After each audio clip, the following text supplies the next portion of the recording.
और आइए इसी के साथ खबरों में आगे बढ़ते हैं। पश्चिम बंगाल में अगले साल विधानसभा का चुनाव है, लेकिन उससे पहले सियासी घमासान शुरू हो गया है। बीजेपी ने एक सोशल मीडिया पोस्ट शेयर कर सीएम ममता बनर्जी की तुलना हिटलर से कर दी है।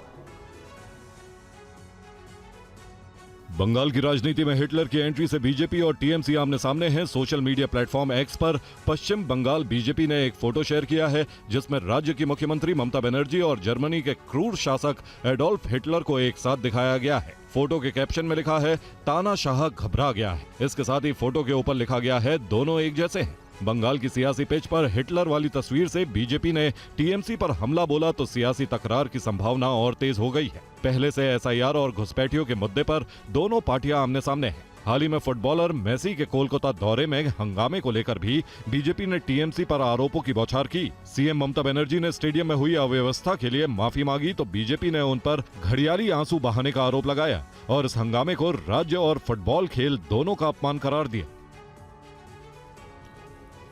कांग्रेस की रैली में पीएम मोदी को अपशब्द कहे जाने के मामले ने तूल पकड़ लिया है। संसद में हंगामे के बाद प्रियंका गांधी ने इस मामले पर बयान दिया है। आप ये रिपोर्ट देखिए।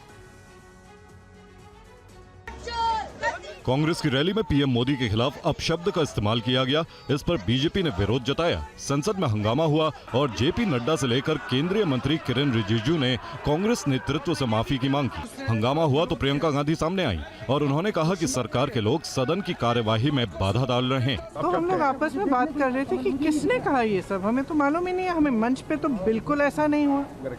फिर पता चला कि पब्लिक में किसी ने इंटरव्यू दिया, पब्लिक में कोई कह रहा है, कोई कार्यकर्ता है या कौन है, किसी को मालूम भी नहीं है कौन है, उनको खुद नहीं मालूम कौन है। तो सदन में उठा क्यों रहे हैं, और वो भी क्वेश्चन आवर के टाइम। मुझे लगता है चलाना ही नहीं चाह रहे हैं। दरअसल संसद के शीतकालीन सत्र में आज कई अहम बिल पेश होने की उम्मीद थी। यही वजह है कि बीजेपी ने लोकसभा में अपने सांसदों के लिए व्हिप भी जारी किया। हालांकि दोनों ही सदनों में कार्यवाही शुरू होते ही हंगामा हो गया। कांग्रेस की रैली में पीएम मोदी को अपशब्द कहे जाने को लेकर टकराव बढ़ा। इसी के बाद सदन की कार्यवाही बाधित हो गई।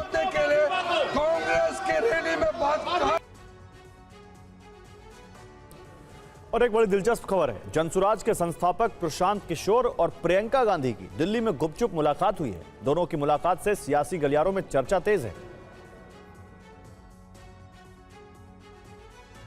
बिहार विधानसभा चुनाव में करारी हार के बाद प्रियंका गांधी और प्रशांत किशोर की ये मुलाकात काफी अहम है।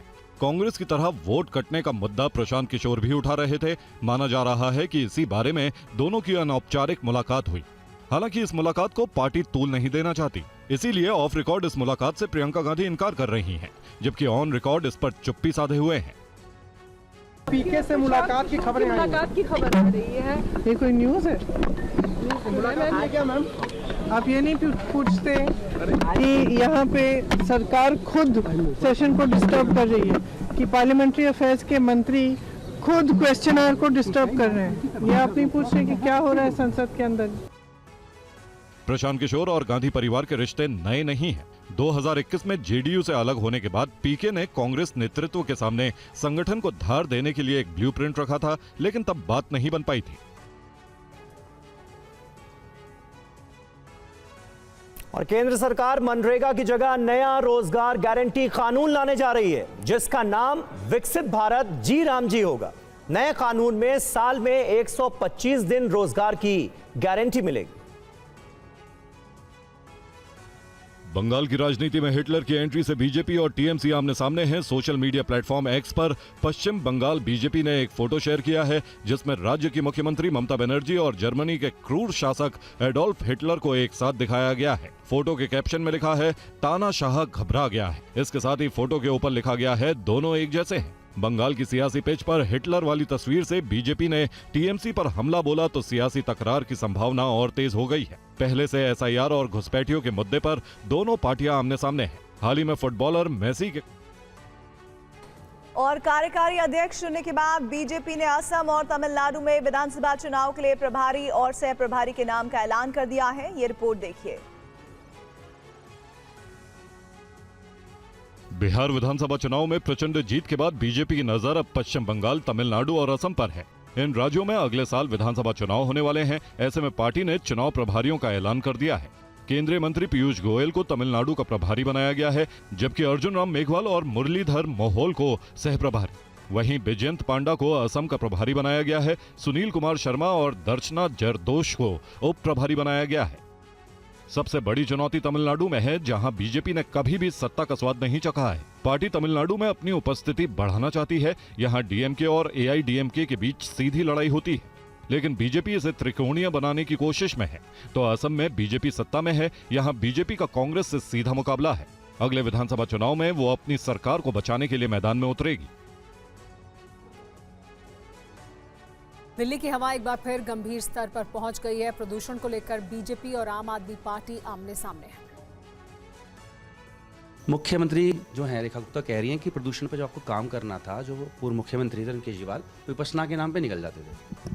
देखिए, ये तो बड़ी शर्मनाक बात है कि भगवान गौतम बुद्ध जिन्होंने विपश्यना की पद्धति पूरी दुनिया को दी और दुनिया में पश्चिम में इतने बड़े बड़े लोग विपश्यना करते हैं और मुख्यमंत्री भगवान बुद्ध का और विपश्यना का मजाक उड़ा रही हैं। उन्हें शर्म आनी चाहिए।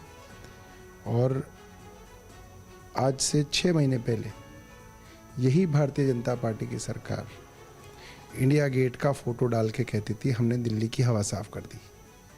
यही भारतीय जनता पार्टी की सरकार यमुना का फोटो खींच के डालती थी और कहती थी हमने यमुना साफ कर दी।